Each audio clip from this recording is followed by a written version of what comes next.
வணக்கம். என்னோட பேரு தாமரை செல்வி. இன்னைக்கு நம்ம கேட்டுக்கிட்டு இருக்கிற படத்தோட கதை மகாதேவி. வாங்க கதையை தொடரலாம். மகாதேவியோட குழந்தை கொல்லப்படுற நாளும் வருது. அதே நேரம் குருடாகிட்ட வல்லவன் மாறு வேஷத்துல இளவரசர் சுந்தரனோட பாட்டு பாடிக்கிட்டு வர்றார். அப்ப அங்க வர 2 வீரர்கள் அவரை பார்த்துட்டு வல்லவன் மாதிரி இருக்கேன்னு சந்தேகப்பட்டுட்டு மத்த வீரர்கள் கிட்ட சொல்ல போயிடுறாங்க. மகாதேவி தன்னோட அழுகிற குழந்தைய பார்த்து, இன்னைக்கு உன்னோட தாய்க்காக பலியாக போற, அழாதே கண்ணே, வில்லேந்து பாயும் வீர மறவர் செந்நீர் சிந்தலாமே தவிர கண்ணீர் சிந்தலாமான்னு சொல்லிட்டு தன்னோட விரல்ல தன்னை கட்டி வச்சிருந்த சங்கிலியால கீறி அவங்க குழந்தைக்கு ரத்த திலகிடுறாங்க. உன் தாய்கிட்ட விடை பெற்றுக்கோ, சாவுக்கு வரவேற்பு கொடு, சரித்திரத்துல இடம் தேடுன்னு சொல்லி அவங்க குழந்தைய கடைசியா ஒரு தடவை முத்தம் கொடுத்துட்டு, நான் உன்னை பாக்குறது இதுதான் கடைசி முறை, உன்னோட தாயின் மானத்துக்காகவும் தந்தையோட வீரத்துக்கும் திருஷ்டி கழிச்சிட்டு போ, போகும் வரைக்கும் சிரிச்சுக்கிட்டே இருடான்னு தொட்டில்ல போடுறாங்க மகாதேவி.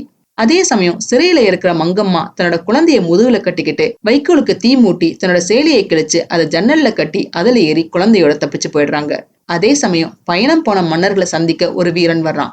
அவசரமா சோழ மன்னரும் சாளுக்கிய மன்னரும் தங்கி இருக்கிற கூடாரத்துக்கு வந்து, அரசே ஆபத்து, கருணாகர தளபதி மகாதேவியையும் மங்கம்மாவையும் சிறையில் அடைத்து விட்டார், வல்லவர் துரத்தப்பட்டு விட்டார்னு செய்தி சொல்றார். அதை கேட்ட ஆத்திரத்தோட சோழ மன்னரும் சாளுக்கிய மன்னரும் உடனே நாடு திரும்புறாங்க. அப்ப மாறுவேஷத்துல இருக்கிற வல்லவன் செல்லையா கிட்ட சுந்தரனை ஒப்படைச்சிட்டு செல்லையன் கிட்ட இருந்த தாயத்தை வாங்கிட்டு அவங்க 2 பேரையும் அனுப்பி வச்சிடுறார். தான் கொண்டு வந்த தாயத்தை பாட்டு பாடி மக்கள் எல்லாருக்கும் கொடுக்கிறார். அந்த தாயத்தை கொடுத்துட்டு, இதுல ஒரு முக்கியமான ரகசியம் அடங்கி இருக்கு, தனியா போய் இதை பிரிச்சு வாசிங்கன்னு சொல்லி கொடுக்கிறார் வல்லவன். ஏற்கனவே இவர் வல்லவனான்னு சந்தேகப்பட்ட வீரர்கள் மாறுவேஷத்துல இருக்கிற வல்லவனை பிடிச்சிட்டு போயிடுறாங்க. அந்த தாயத்தை வாங்கின மக்கள் எல்லாரும் அதை பிரிச்சு படிக்கிறாங்க. அதுல என்ன எழுதி இருந்ததுன்னா, இளவரசர் சாகவில்லை, உயிரோடு இருக்கிறார்னு எழுதி இருந்தது.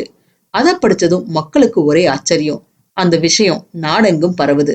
சிறையில இருந்து தப்பிச்சு வர மங்கம்மா எதிரில முக்காடு போட்ட வசந்தவல்லிய பாக்குறாங்க. வசந்தா கிட்ட, உன்னை தேடிதான் வந்துகிட்டு இருக்கேன், சீக்கிரம் உன்னோட அங்கேய கலட்டி கொடுன்னு மங்கம்மா கேட்க, எதுக்குன்னு காரணம் புரியாத வசந்தா, மகாதேவி அம்மாவுக்கு சாப்பாடு கொண்டு போறேன்னு சொல்ல, ஆனா மங்கம்மா நான் சாப்பாடு கொண்டு போறேன்னு சொல்றாங்க. வசந்தா பயத்தோட, கருணாகரன் ஐயாவுக்கு தெரிஞ்சான்னு சொல்ல, அதுக்கு மங்கம்மா மகாதேவியோட குழந்தைய எப்படியாவது காப்பாத்தணும் கொடுன்னு சொல்ல, வசந்தாவும் தன்னோட அங்கேயே கழட்டி கொடுத்துடுறாங்க. மங்கம்மா அதை போட்டுக்கிட்டு அந்த சாப்பாட்டு கூடைக்கு அடியில தன்னோட குழந்தைய ஒளிச்சு வச்சு சிறைக்கு எடுத்துட்டு போயிடுறாங்க. சிறைக்குள்ள போற மங்கம்மாவோட கூடைய வீரர்கள் சோதிக்கும் போது சாப்பாட்டு கூட மேல மட்டும் செக் பண்றாங்களே தவிர கீழே இருந்தாரையே செக் பண்ணல. அதனால மங்கம்மா குழந்தையோட மகாதேவி இருந்த சிறைக்கு போயிடுறாங்க. அங்க சிறையில மகாதேவி ஒரு மாதிரி பிரம பிடிச்ச மாதிரி உட்கார்ந்து இருக்க, உள்ள வர்ற மங்கம்மா அங்க இருந்த தீப்பந்தத்துல ஒரு மயக்க மருந்த போட்டுட்டு அந்த புகைய மகாதேவி கிட்ட காட்ட, மகாதேவி மயங்கிடுறாங்க. அவங்க மயங்கி இருக்கிற சமயத்துல தன்னோட குழந்தைய தொட்டில்ல போட்டுட்டு மகாதேவியோட குழந்தைய அந்த சாப்பாட்டு கூடைக்குள்ள பத்திரமா வச்சுட்டு அந்த கூடைய ஒரு வைக்கோல்குள்ள ஒளிச்சு வச்சுட்டு தன்னோட குழந்தைய தாளாட்டிக்கிட்டு இருக்காங்க மங்கம்மா. மயக்கத்திலிஞ்சு எந்திரிக்கிற மகாதேவிக்கு தான் எப்படி தூங்கணுங்கிறதே விளங்கல. எப்படி தூங்குனேன், இன்னைக்கு என்னோட கண்மணியோட முடிவு நாள் ஆச்சேன்னு யோசிச்சுட்டு மங்கம்மாவை வசந்தான்னு நினைச்சு, வசந்தா, குழந்தை என்ன செய்யறான்னு கேக்குறாங்க. மங்கம்மா அழுதபடி தூங்குறாமான்னு சொல்ல, மனச கல்லாக்கிக்கிட்டு, தூங்கிக்கிட்டே இருக்கட்டும், அவனுக்கு இன்னைக்கு வீர மரணம் கிடைக்க போகுது, அவனோட தாயோட மனசு கல்லாவே இருக்கணும்னா பேசாம சிரிக்காம தூங்கட்டும்னு சொல்றாங்க மகாதேவி. தன்னோட குழந்தை இறக்க போறத நினைச்சு மங்கம்மா அழ, வசந்தா நீ ஏண்டி அழுகிறன்னு மகாதேவி கேட்க, அம்மா மார் மேலையும் தோல் மேலையும் போட்டு கண் போல காத்து வளர்ந்த செல்வத்தை இன்னைக்கு பலி கொடுக்க போறோம்னு சொல்லி அழுகுறாங்க மங்கம்மா. அதுக்கு மகாதேவி, அழாத வசந்தா, ஒண்ணு நடந்துதான் தீரணும்னா அதுல வருந்துறதுக்கு என்ன இருக்குது, எனக்கு தைரியம் சொல்லுடி, என்னோட செல்வ மகன் இன்னைக்கு நீண்ட நித்திரை செய்ய போறான், வாழ்த்து பாடல் பாடு, சுமித்திரையோட மகன் பால்மனம் மாறா பருவத்துல கௌரவ சேனையை எதிர்த்த கதையை சொல்லுடின்னு வேதனையோட மகாதேவி கேட்க, மங்கம்மா மானம் ஒன்றை பெரிதனை எண்ணி வாழ்வது நமது சமுதாயங்கிற பாட்டை பாட ஆரம்பிக்கிறாங்க. இந்த பாட்டை கண்டிப்பா கேட்டு பாருங்க. பாடல் வரிகள் ஒரு அற்புதம்னா இந்த பாட்டுக்கு சாவித்திரியோட எக்ஸ்பிரஷன் இன்னொரு அற்புதம்.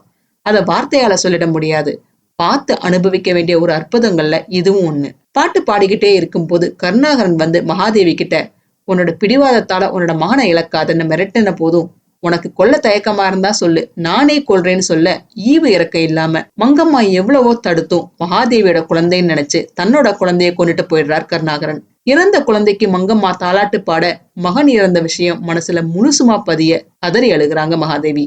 மகனை இழந்த வேதனையில மயங்கிடுறாங்க மங்கம்மா. அப்போ ஒரு வீரன் கருணாகரன் கிட்ட வந்து, எஜமா, வல்லவன் தாயத்தை வித்துக்கிட்டு இருந்தாங்க, நாங்க அவனை பிடிச்சு வச்சிருக்கோம்னு சொல்ல, அதை கேட்டு ரொம்ப சந்தோஷத்தோட, அருமையான செய்தி, அவனை சித்திரவதை செய்ய ஏற்பாடு செய்யுங்கன்னு ஆணையிடுறார் கருணாகரன். குழந்தையை இழந்த மகாதேவி அழுதுகிட்டு இருக்க அவங்க கிட்ட போய் கருணாகரன், மகாதேவி, உன்னோட குழந்தையோட பிணத்தை பார்த்துட்ட, இப்போ உன்னோட கணவனோட பிணத்தையும் பாருன்னு சொல்லி அவங்களோட கையை பிடிச்சு இழுத்துட்டு போறார் கருணாகரன். அப்போ வீரர்களோட கால் மிதிப்பட்டு அங்க மயங்கி கிடக்கிற மங்கம்மா எந்திரிச்சு மகாதேவியை இழுத்துட்டு போற திசை நோக்கி ஓடுறாங்க. கருணாகரனை மறிச்சு அவர்கிட்ட இருந்து மகாதேவியை காப்பாத்த அவங்க ட்ரை பண்றாங்க. ஆனாலும் அவங்களோட முயற்சி பலிக்கல. மங்கம்மாவை மேல் படிக்கட்டுல இருந்து தள்ளி விட்டுட்டு போயிடுறார் கருணாகரன். குருடா இருக்கிற வல்லவனை வலைக்குள்ள போட்டு அவர் சித்திரவதை பண்ணிக்கிட்டு இருக்கிறத காட்டி, பாருடி பார், உன்னோட மணவாளனை பார்ன்னு சொல்ல அத்தான்னு கதறாங்க மகாதேவி. சிரமக்கார கருணாகரனுக்கு ஒரு முடிவே இல்லையா? தெரிஞ்சுக்க அடுத்த பகுதியை தவறாம பாருங்க. இந்த பதிவு உங்களுக்கு பிடிச்சிருந்ததுன்னா லைக் பண்ணுங்க, ஷேர் பண்ணுங்க, சப்ஸ்கிரைப் பண்ணுங்க.